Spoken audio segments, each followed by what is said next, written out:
Welcome back to the Conquer Your Sexy podcast. This is a space where we redefine sexy, where the world says that that word means one thing, but here we get to explore it as a feeling. Conquering Your Sexy is about going after your best life and getting to challenge beliefs that we may have cemented and we didn't even realize. What if the most important part of a romantic relationship is before it turns romantic, before we have titles, before we start flirting, before you really start caring about what this person thinks? So that's exactly what we're talking about today. So it's before you fall in love and what happens when you enter a relationship with someone when you're looking for them to confirm their worth. So today I have here a special guest, Praveen Garg. And this is a person who has been in a 40 years long relationship, but long doesn't always mean strong. So we're going to discover why your relationship is successful. You have 3 adult children. You are a seasoned life coach, and you have over 3 decades of experience in corporate leadership. So I'm so excited to talk to you here today because I know we have different vantage points on this subject. So I want to talk about when you are in a relationship and you are looking to outsource your worth, outsourcing your confidence, when I believe that true confidence is that internal authority.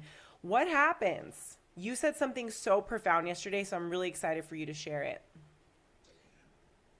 Cristina, it's great to be over here. Thank you. Thank you. This is really a wonderful thing to have. So, and thanks for the wonderful introduction also. Absolutely. In terms of what happens before a relationship turns romantic, it actually has to be a very strong, deep romance, not with someone, but with ourselves. We have to value ourselves. We have to see our own awesomeness. And that, once we see how truly great we are, 2 things happen. Firstly, we realize that a relationship is not a competition. It's not how much I can get out of that relationship. Mm-hmm. It's a relationship where when you value yourself, you cannot but help value others too. Mm-hmm. The second thing which happens is you completely eliminate the need for approval from another person. You do not need somebody else to tell you that you are strong, you're powerful, you're beautiful, you're talented, you're skilled. You already know that, right? So, in fact, an analogy that's coming to my mind is there's a very wonderful 2-year-old in my life, and she will do different things, experiment with different things, and put on whatever she wants to, and then turn towards you and say, I'm beautiful. Right? I love that so much. She's not coming in and saying, hey, how do I look? And that's the part which I think in this process of maturing and becoming older, and just based on inputs which we get from our parents, our siblings, our relatives, our teachers, our bosses, our partners, our friends, we subconsciously start seeking validation of our awesomeness. Now, here's the key. If you pause to reflect on this, the moment we turn over the decision, the moment we turn over the keys of our self-image to somebody else, we are actually signing a contract of complete slavery. That is Oh. not, that is not a relationship. Mm-hmm. Mm-hmm. Oof. Yeah, and can you tell me what does that look like? How do I know that I'm actually in slavery and I'm not in actually a relationship? So what happens is that's a very important thing to monitor, right? When somebody's comments, somebody's looks, somebody's tone of voice hurts you, it pinches you. When Here's the most common indicator. I've worked with a lot of people in different capacities. So take our conversation for example. And I say to you, Christina, you're looking really radiant and beautiful today as usual. Now, if your reaction is, thank you so much, I feel very happy to hear that. Versus what most people will do. They will say, oh, I was rushing this morning. I just put on the first thing which came across. I didn't really even get to do my makeup properly. And, it's like, why are we so reluctant to accept positive feedback? Because deep in our mind, we are looking for that approval. You know, there's this saying, I don't know where I heard it from, but being like a rock in the stream Mm-hmm. and really allowing the water to just flow past us, no matter whether it's positive or negative. Correct. So if somebody comes and says, wow, your hair, you're radiant today, neutral. Thank you so much. Yes. You look tired. You don't look like you woke up on the right side of the bed. Neutral. Oh, to be in that neutral space despite positive comments or negative comments is, I think, somewhere that you can assess whether you are confident internally. And that is such a great point, Christina. But you know what happens when you do that? You don't even label feedback as positive or negative. Oh, yeah. It's Yeah. neutral. It is what it It's is. just feedback. It's just feedback, Yeah. right?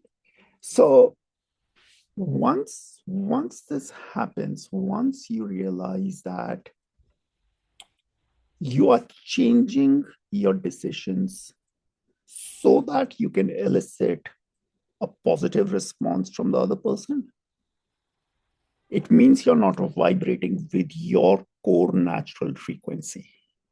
Mhm. So I think there's an important distinction here to make. I think this is really good because if we are entering a relationship with one another, which we Mm-hmm. are in relationship, we're here Yes. as colleagues discussing this, and I want to make you feel good, right? Mm-hmm. But I think there's a key distinction between wanting to make you feel good with having no desire for it to do something for me. Yes. Whereas if I am specifically trying to please you so that you will then like me more, that's when I think we get into a loop of something that can Exactly. lead to something dangerous. Exactly. Because that's where integrity comes in. That's where positive power and influence comes in, right? If you look at a corporate relationship, for those of us who are working in the corporate world, generally when your manager says to you, hey, you've been doing a great job, I really appreciate what you do, what's the first thought which comes? Generally the first thought will be, oh, they're going to ask me to do more. They are just prepping me, they're setting me up to take on more work. Uh-huh. And there's going to be a but. It says, you've been doing a fantastic job, but if you were to change things around in this particular aspect, you can be even more productive. You know, so that's what you just referred to when somebody is giving you a compliment with a hidden agenda, right? Yeah. What so when the theme of our conversation today, who are you before in a relationship? Who are you before it turns romantic? Yeah. Yeah. Are you your relaxed, normal, natural self? You have this approach that, like a butler at a party, I have an awesome tray of goodies. I'm offering this to you. If you're able to appreciate it and enjoy it, fantastic. If not, it's no skin off my back. I'm not going to think I'm an inferior person or I'm not good for nothing person because you cannot see how valuable I am. Okay, so let's talk about approval Mm-hmm. and survival. You told me a really analogy about an elephant yesterday. Say more about Yes. that. Yes. Yes. So this is something which I reflect on quite a bit. Nature is full of a variety, a whole diverse range of really awesome creations. So just because I'm so fond of elephants, I find them really cute. I find them majestic. I think like nobody put an elephant through a coaching session and built up their self-image. Nobody gave them a pep talk, right? An elephant in a jungle knows he's strong, big, majestic, powerful, really a force to reckon with. And based on that, they do what they need to do to survive, gather food, protect themselves, procreate, do all of the things that any animal does. What if that elephant says, you know what? I saw that deer looking at me, kind of weird. Maybe she doesn't like me. Or I was walking alongside that dog or that cheetah or whatever, right? And I didn't get good vibes. Now there'll be a total distraction from their life. Now they will be doing things from the point of view of getting everybody else's approval, which will jeopardize their very survival. Yes, I think that was that take home point. If that elephant needs every animal in the jungle to like him or her, that animal dies. Yes. It is absolutely not conducive to survival to need everyone to like you. I mean, I think social media heightens this because we're in a space of constant validation, and validation equals success. Numbers equal success in that space. So I think it takes a heightened amount of awareness, probably more than ever before, to separate yourself from that validation and to regulate your nervous system despite what external sources are giving you. Exactly. Exactly. But we still know, there studies continue to show that relationships that come from a person who already is bringing their own identity into the relationship, there's more stability, there's more long-term happiness. And so I was curious about your relationship because I know you just had your 40th anniversary. We are about to have it. Okay, you're about to have your 40th anniversary. Yes. And again, just because a relationship has lasted many years doesn't mean that it's a happy one. I Correct. wonder, what did you get right early on and did you bring your own sense of identity? Did you both bring your own sense of identity, and do you continue to bring your own sense of identity into the relationship? So, again, excellent questions. The fact is that when we entered this relationship, we both were in college at that time. I never played the lottery, but I hit it because I came across this person who has not only a very strong sense of a positive self image, she also has a very strong sense of discrimination, Hmm. strong wisdom. So, That's not a term that I hear often in a positive light. So tell me more what good discrimination looks like. good discrimination is one of the aspects of it is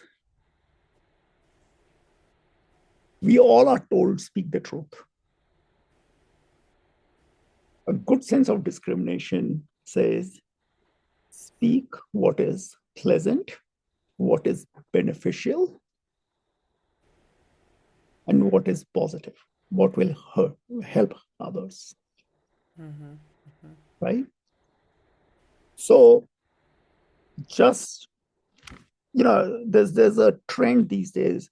Hey, call a spade a spade.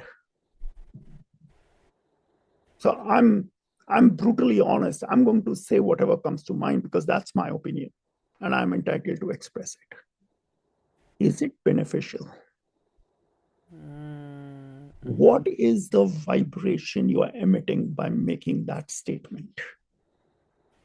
So you notice these qualities in her Right almost away, right away. right away. Okay. And throughout our relationship, this is something which I believe very strongly in general.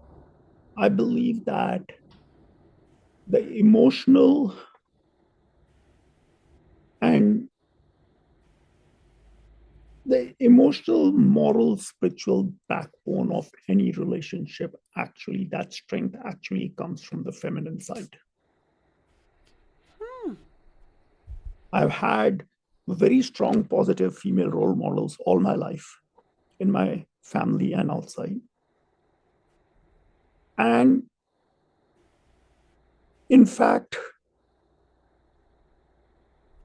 my fellow men will probably take exception to my saying this, but the fact of the matter is that most men are actually males, not real men, Ooh. because what we are programmed to do, it's not an individual's fault, but what we are programmed to do is hide our vulnerability, Mm-hmm. hide our need for leadership behind a tough exterior. Yeah. In my viewpoint, a real man realizes, recognizes, appreciates, admires, and adores a strong, self confident, wise woman in their life. Yeah. And I Now, want to, sorry, continue. I was saying, put together, this pair will always uphold each other, not compete with each other.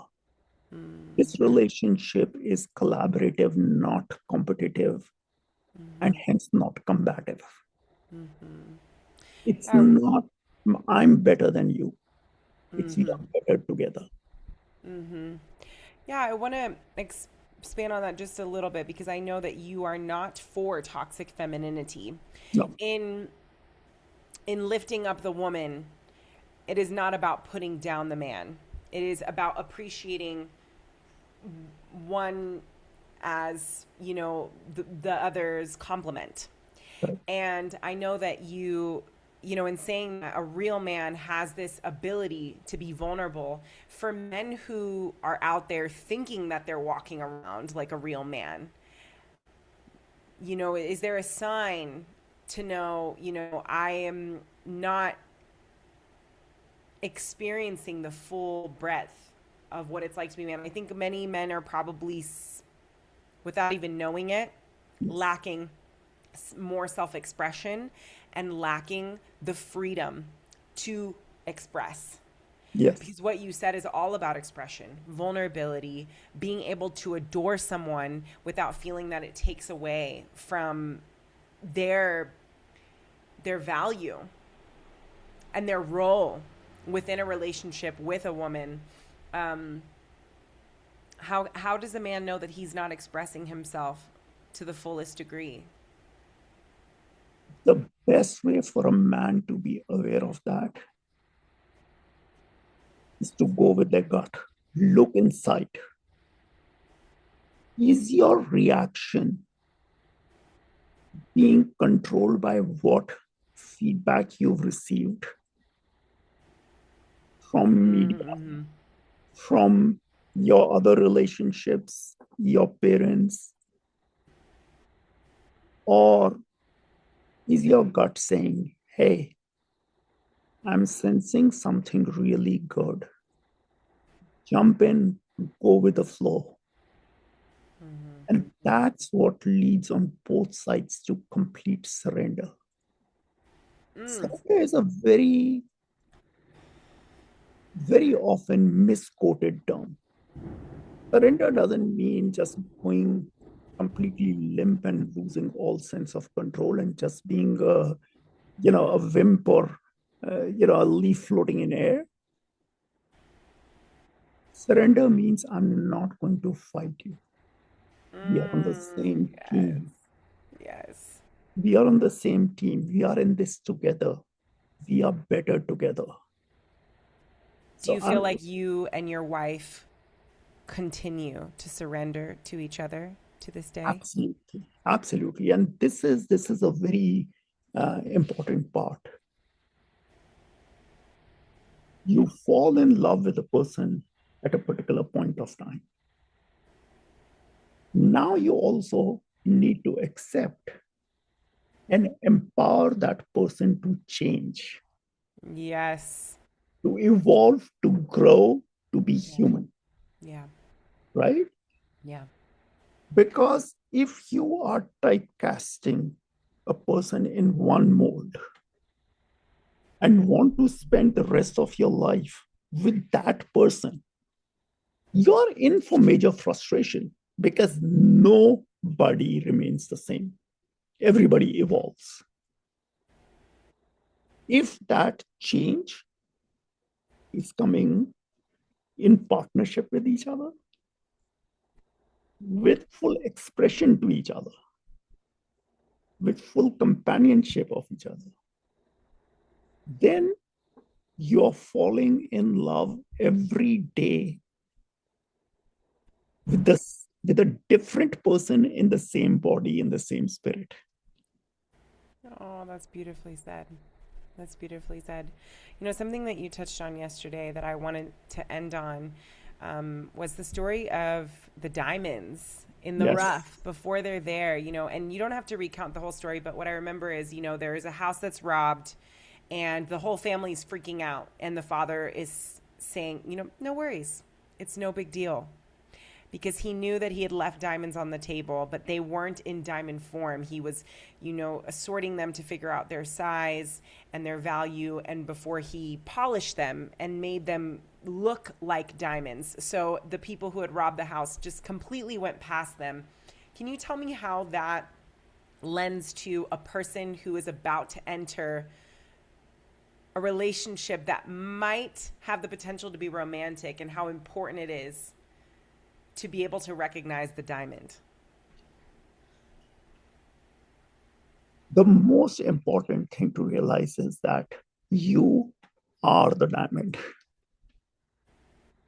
It's not just the other person, right? Yeah. And once you realize, because this is actually an actual event which happened in my circles, what you just described, right? This is an actual event, right? If I, again, going back to our first point, Oh, if the I, story was real. It The story wasn't is just a real. fable. No, Oh, no, it's real. okay. I didn't It's real. realize that yesterday. Yeah, Okay. it's real. Um, if I base my self worth, if I forget that I'm a diamond, and so are you, right? If I forget that I'm a diamond and I'm waiting for somebody else to recognize my worth and convince me that I'm a diamond, again, I'm a slave. Yeah. I'm subject to manipulation. Yeah. I'm subject to being used and abused. Mm. That's what leads to an exploitative relationship. Mm-hmm. And I think sometimes it can be exploitative without us intending for it to be. We can be exploiting somebody for our own extraction of self worth. I think that term slavery just really creates a picture that I can remember. That is such a powerful image to know that if I am in relationship and wanting worth from somebody else, I am committing myself to slavery. So thank you for that image. I I'm so glad that I could talk to you about this because you're in a totally different stage of your life. I'm single, I have no kids, and we're of different generations, different cultural backgrounds. And what I really want to hone in on is that although we were focusing, I think, primarily on a female and a male relationship, I think this can really apply to any relationship. You can sometimes find yourselves in even friendships where you're looking for validation, working relationships, and of course there are relationships of all different genders out there. And so this conversation was really meant to highlight what to look for before that relationship becomes romantic, because there's so much more important steps. And I Yes, think that we rush to create meaning. We rush for the title. We rush to know exactly where this is going. And intimacy truly comes from presence and being able to see, who is this person today? What do they value? Who are they? And who am I? And what do I value in myself? And what can I give here instead of what can I take? exactly.